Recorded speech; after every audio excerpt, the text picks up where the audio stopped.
Hey hey tout le monde, comment allez-vous? Je suis ravie de vous retrouver aujourd'hui pour un nouveau crash test, cette fois-ci spécial Pat McGrath. Vous le savez peut-être ou pas, mais la marque est arrivée très récemment chez Sephora en France et je suis hyper contente parce que c'est une marque que j'aime beaucoup depuis très longtemps maintenant. J'avais commencé à acheter plusieurs produits il y a environ 2 ans. À l'époque, on pouvait commander sur le site Pat McGrath directement, mais il y avait quand même le risque de frais de douane, donc j'ai pas testé beaucoup de choses. Donc aujourd'hui, j'ai racheté des produits, j'en ai reçu quelques-uns, j'ai combiné le tout pour vous faire ce look et je vais vous dire exactement tout ce que je pense de la marque, des produits, sans le moindre filtre comme d'habitude. Ce sont des produits qui sont hyper onéreux, très luxueux, donc forcément je veux vous donner toutes les infos. Le but de ces vidéos c'est de vous informer au mieux, que vous puissiez faire les meilleurs choix. Donc juste un petit point histoire pour celles et ceux qui ne connaissent pas Pat McGrath, c'est pas juste un nom de marque, et la fondatrice est une très célèbre make-up artiste partout dans le monde qui se nomme donc Pat McGrath elle-même. Elle est britannique il me semble et c'est vraiment une des plus grandes dans le milieu. Elle a travaillé avec les plus grands, avec tous les magazines.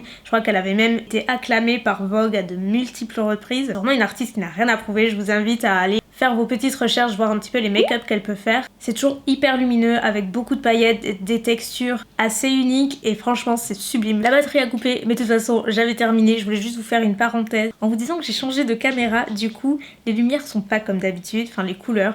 J'ai pas encore récupéré mes réglages d'avant. Sans plus tarder on commence, c'est parti. Donc on va commencer directement avec les yeux puisque je pense qu'il va y avoir quelques chutes. Pat McGrath elle est iconique certes, mais dans le monde du maquillage c'est la queen de la paillette. D'ailleurs je vous invite à regarder son compte Instagram, vous allez voir tous les visuels ont toujours le même branding, ont toujours la même thématique de paillettes, c'est très joli, c'est voilà, c'est sa touche et on la retrouve parfaitement dans ses palettes. Donc, si vous voulez des textures hyper lumineuses, soyeuses, brillantes que vous ne voyez pas vraiment ailleurs, c'est clairement des palettes qui pourront complètement vous plaire. Alors il y a plein de textures et de finis différents, moi j'en possède 2, donc celle-ci j'avais acheté l'année dernière ou l'année d'avant encore, je sais plus exactement, j'ai déjà utilisé à de multiples reprises, c'est ma préférée vraiment de toutes celles qu'elle possède. Je peux pas vous en conseiller une, ça dépend vraiment des goûts et des couleurs, mais moi à mes yeux c'est celle-ci que je préfère. Tous les fards sont somptueux. J'aimerais tester une nouvelle palette que je n'ai jamais utilisée parce qu'elle est toute neuve. Donc quand vous achetez une palette Pat McGrath, ça se présente dans un packaging comme ceci avec toujours le système de ficelle. Là il s'agit de la Mothership de Sublime. Vous voyez ce fard-ci, selon la lumière il peut apparaître doré et après il peut apparaître complètement rosé. Je vais alterner un petit peu entre les deux palettes, essentiellement parce que dans la deuxième il n'y a pas beaucoup de fard mat. Donc je vais prendre le premier que vous voyez à l'écran qui est un petit peu plus clair. On n'oublie pas de travailler un petit peu le creux. Donc vous voyez que le fard s'estompe très facilement. Il n'est pas particulièrement, enfin il n'est pas du tout patchy ou quoi que ce soit. Je prends ensuite la couleur plus foncée, toujours de la même palette, que je rajoute par-dessus. Là je vais créer un espèce de petit V dans le coin externe comme vous voyez, avec la couleur encore plus foncée de la première palette. Pour info, là j'utilise toujours le JS12 de Morphe, qui va me permettre vraiment d'accentuer à ce niveau-là. Je rajoute un petit peu de ce fard que vous voyez à l'écran, alors qui paraît satiné de loin mais c'est très léger. Donc habituellement je ne mets que du mat à ce niveau-là, mais là j'ai bien envie pour relever. Probablement la partie que vous attendez le plus, et moi aussi j'avoue, c'est d'utiliser ce vert, alors que j'utilise avec un pinceau plat classique que je ne vais pas humidifier. Et petit conseil, vous pouvez intensifier toujours la couleur des fards. En les appliquant au doigt, j'ai trouvé que les fards Pat McGrath sortent davantage lorsqu'on les travaille au doigt, notamment les fards à texture. Foncez le coin externe avec le fard que j'ai utilisé précédemment et je vais rajouter un mat également. Par contre, les chutes sont assez importantes, heureusement que je fais le teint après, je vous le dis. Je vais juste vous montrer les paillettes blanches de Top Coat, ce que ça donne dessus. Je tapote doucement et c'est vraiment des paillettes.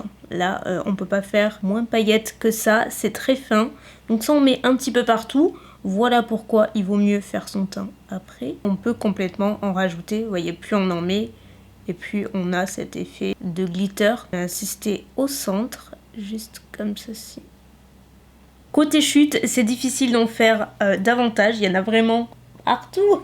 Je sais, ça ressemble pas à grand chose là, mais je vais tout nettoyer après, vous allez voir. Puisque là, ce que je vais appliquer, c'est le liner. Puisqu'il y a un liner Pat McGrath, il n'y en a qu'un seul, il me semble. La pointe, moi, personnellement, me convient pas mal. Je l'ai évidemment pas testé. Si on utilise la pointe, vous voyez, on peut faire quelque chose de très fin. Et si on utilise le reste du feutre, on peut faire quelque chose de plus épais. Sachant que j'ai pas envie d'avoir un liner trop intense et trop épais. Mais en général, ça va jamais comme on veut côté liner, donc on va voir ce que ça va donner. Vous vous souvenez ce que je viens de vous dire il y a 5 minutes? Sachant que j'ai pas envie d'avoir un liner trop intense et trop épais. J'ai rien d'autre à dire si ce n'est que j'ai fait exactement ce que je n'avais pas l'intention de faire, mais c'est pas grave. Donc ce côté-là me plaît, celui-ci est pas du tout assorti, ça ne me va pas. Donc je vais essayer de corriger avec une petite lingette, de toute façon là clairement il faut que je la passe. Comme ça je vais en profiter pour enlever toutes les chutes et ça va changer le make-up. Et j'ai bien envie d'appliquer un petit peu de noir pour essayer de fumer au moins les bords du liner, voir ce que ça pourrait donner, puisqu'il y a un noir dans la palette et je n'ai jamais utilisé les noirs Pat McGrath. Il se blende à merveille avec le liner, je trouve que c'est beaucoup plus joli ainsi. Donc là d'un côté avec le fard et de l'autre sans fard, c'est très différent. J'aime bien l'idée de mettre du fard comme ça sur du liner pour estomper, je trouve ça très joli. En théorie vous pouvez le faire avec n'importe quel fard noir, mais si vous avez quand même un fard noir de bonne qualité, c'est bien mieux, bien plus facile. Là vous voyez ça m'a pas pris longtemps du tout, parce que le fard est très riche, très intense, mais à la fois quand on l'estompe il ne perd pas de sa couleur. Ce qui arrive quand on les estompe c'est qu'ils deviennent un petit peu plus gris, anthracite, et ils perdent l'intensité du noir, alors que là pas du tout. Pour info, il faut un pinceau quand même bien précis. Là j'utilise le Sigma E30 qui est parfait pour cette utilisation. Donc c'est le Fetish Mascara. Alors c'est promesse. Il soulève, allonge et épaissit harmonieusement les cils pour une frange extraordinairement volumineuse qui défie les lois de la pesanteur. Des promesses qui me parlent. Donc la brosse, ce ne sont pas du tout des picots en plastique. Si c'est des picots en plastique, de loin on dirait pas du tout, et au niveau sensoriel ça ressemble pas à des picots en plastique habituels. Mais écoutez, très intriguée, maintenant il n'y a plus qu'à tester. Laissez-moi vous dire que le mascara, je suis bluffée, mais les cils que ça fait, alors qu'il y a quand même un maquillage chargé derrière, et pourtant on voit bien les cils. Je m'attendais pas du tout à un résultat pareil, très honnêtement, parce que je n'ai jamais entendu parler. Un des meilleurs mascaras que j'ai eu l'occasion de tester, et pourtant je suis pas compliquée. Je sais ce que j'aime dans un mascara, et je reviens toujours au même. Vous savez que le Tarte Light Camera Lâché, c'est tout le temps celui que j'utilise depuis pratiquement 1 an maintenant. Donc pour que j'estime celui-ci autant, c'est que ça en dit long, et je le réutiliserai mais volontiers, parce que j'adore l'effet hyper étoffé que ça fait aux cils. Je suis pas revenue sur le liner, mais pareil, très bon liner. J'en utilise de moins en moins, et vous allez voir pourquoi. Vous voyez déjà, en fait, j'ai les yeux qui pleurent. Maquillage plus chargé, j'ai l'œil qui pleure, et ça désagrège toujours le liner, c'est pour ça que j'en porte plus. Je crois que j'ai tout essayé, toutes les formules hyper waterproof, longue tenue et tout ce que tu veux, ça ne résiste jamais quand t'as les yeux qui coulent. Jamais. Pourtant, j'ai essayé d'enlever les swatchs avec une lingette, ce n'est pas parti. Mais en dehors de ça, l'application, la couleur, facilité d'utilisation est géniale. Pareil, excellent liner. Et je suis compliquée. Continuons avec le teint. Donc elle a une base qui s'appelle la base Perfection Sublime, qui est dans un joli petit packaging, format pompe. On aime. Elle lisse, hydrate et floute pour un sublime effet soyeux, comme une toile de fond, impeccable pour un maquillage qui tient. J'ai rien sur la peau, vous l'avez vu, mais surtout j'ai eu quelques imperfections dernièrement, donc je suis loin d'avoir une peau parfaite. J'ai des taches, enfin bref, c'est la débandade là en ce moment. Effectivement, on voit bien l'effet floutant sur la peau, lissant. C'est très joli. Après, très honnêtement, vous pouvez avoir le même effet avec beaucoup d'autres bases beaucoup moins chères. Notamment en drugstore, vous en avez celle de LF aussi. Et très bien. Je dis pas que c'est comparable, la texture est vachement plus soyeuse, légère sur la peau. On sent que les ingrédients et la formulation n'est pas du tout la même, mais en vrai, c'est pas le produit sur lequel vous pouvez investir le plus chez Pat McGrath, je pense. Mais il est joli. On va dire que c'est pas unique. Ce produit, j'avais trop hâte de l'utiliser, j'en ai beaucoup entendu parler. Il s'agit du fond de teint qu'elle a sorti l'année dernière, donc c'est relativement nouveau. Il y a beaucoup de teintes, il y en a 36 au total, donc c'est une couvrance transparente moyenne. Longue tenue modulable est devenue la norme absolue pour une peau sublime. Il est très beau. Bon, il est tout en vert, donc juste, il ne faut pas le faire tomber, voilà, petit conseil. Mais sinon, le packaging est somptueux. Il coûte une blinde. Je vous le dis, pas le genre de fond de teint sur lequel vous voulez vous louper. N'hésitez pas à demander un échantillon si vous avez la possibilité, ne serait-ce que pour les teintes et surtout pour l'essayer. J'ai eu beaucoup de critiques positives.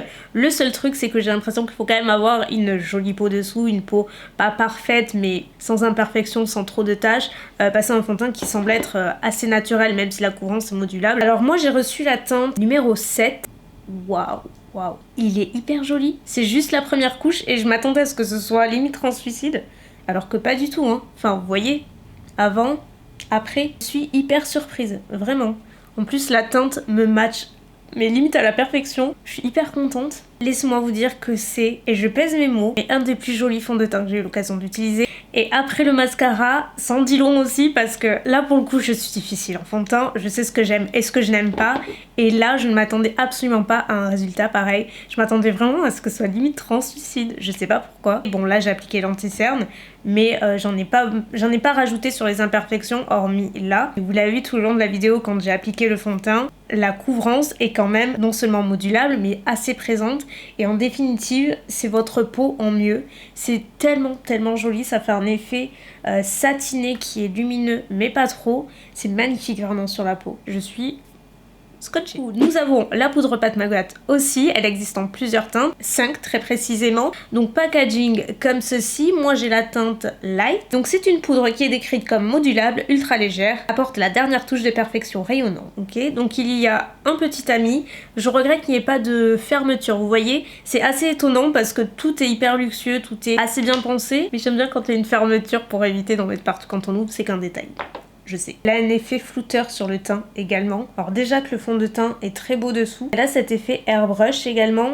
Et associé au fond de teint, c'est très joli. Et en même temps, elle est hyper fine. Vous voyez, j'ai terminé les yeux, j'ai fait le ras des cils inférieurs. Je vous mets juste à l'écran les fards à paupières que j'ai utilisés, qui font partie de la première palette, là où il y a le vert. Et j'aime beaucoup le résultat final. Vraiment, les yeux, je suis assez fan. Pour le reste du teint, j'ai juste rajouté le blush et mon bronzer, puisqu'il n'y en a pas chez Pat McGrath. J'ai utilisé le bronzer Make Up Forever, le bronze fusion et le blush Pillow Talk de Charlotte Tilbury. Et on va passer maintenant au dernier, à l'avant-dernier produit, qui est l'highlighter. Évidemment, pareil, jamais testé. Le packaging cartonné se présente comme ceci cette fois-ci, et une fois ouvert ça ressemble à ça. Donc on a pareil une variété d'effets multidimensionnels selon les couleurs que vous prenez. Vous pouvez aussi mélanger les trois, c'est un peu comme bon vous semble. Ils sont hyper différents les uns des autres, ça y a pas à dire. Je pense que je vais faire un mix peut-être des trois. Donc là j'ai mixé le doré et celui du milieu, j'ai pas mis le rose encore. C'est super joli. C'est très différent de ce que je peux utiliser d'habitude en termes de couleur.